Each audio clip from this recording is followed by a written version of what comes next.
susunod na programa ay rated PG. Patnubay at gabay ng magulang ay kailangan sa mga batang manonood.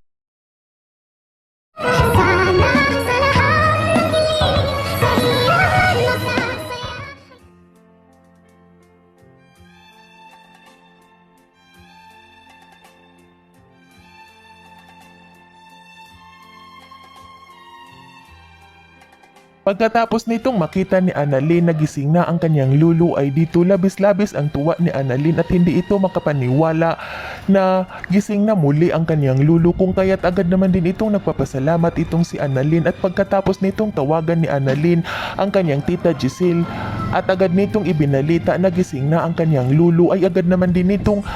kinausap ni Annalyn ang kanyang lulu at dito agad naman din itong sinabihan ni Don Pipi ang kanyang apo na gusto umano nito ni Don Pipi na makita ang ina ni Annalyn na itong si Lynette, kung kaya't agad naman din itong tinawagan ni Annalyn ang kanyang ina at agad nitong ibinalita ni Annalyn sa kanyang ina na gising na umano itong si Don Pipi, kung kaya't nagtatalo naman din sa tuwa itong si Lynette at dali-dali itong nagtungo sa Ipix Medical Hospital. Pagkatapos nitong pagsabihan ni Annalyn na gusto umano itong makita sa kanyang lulu at dito hindi na ito nagpapaalam itong si Lynette sa kanyang asawa na itong si Dr. Carlos at dali-dali na itong umalis at nagtungo sa Ipix Medical Hospital. At nang makarating na itong si Lynette ay agad itong dumiritso sa room ni Don Pipi at dito nang makapasok na itong si Lynette ay agad naman din itong kinumusta ni Lynette itong si Don Pipi at pinasasalamatan na gising na umano ito at dito labis-labis naman din itong natutuwa itong si Don Pipi at agad nitong hinawakan ni Don Pipi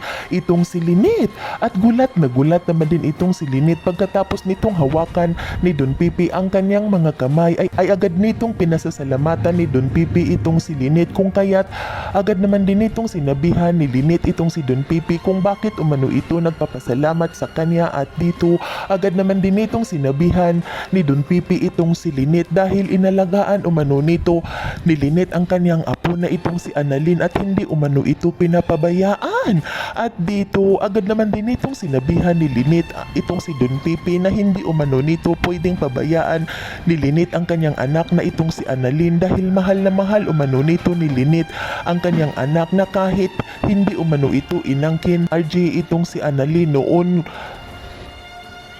ay kinaya umano nito ni Lynette na buhayin itong si Annalyn, kung kaya't hindi naman din ito napigilan ni Don Pipi ang kanyang sarili at nanghihingi ito ng sorry ni Lynette at sinabihan nito ni Don Pipi itong si Lynette na labis-labis umano siyang nagpapasalamat na hindi umano nito pinabayaan ni Lynette ang kanyang apo dahil itong si Annalyn lang umano.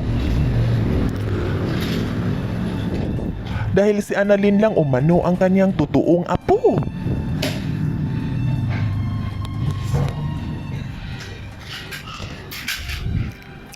At si Zoe umano ang tumulak at sinabi rin ito ni Don Pipi kay Lynette at Annalyn na si Zoe rin umano ang tumulak kay Don Pipi, kung kaya't nahulog umano ito sa bangin.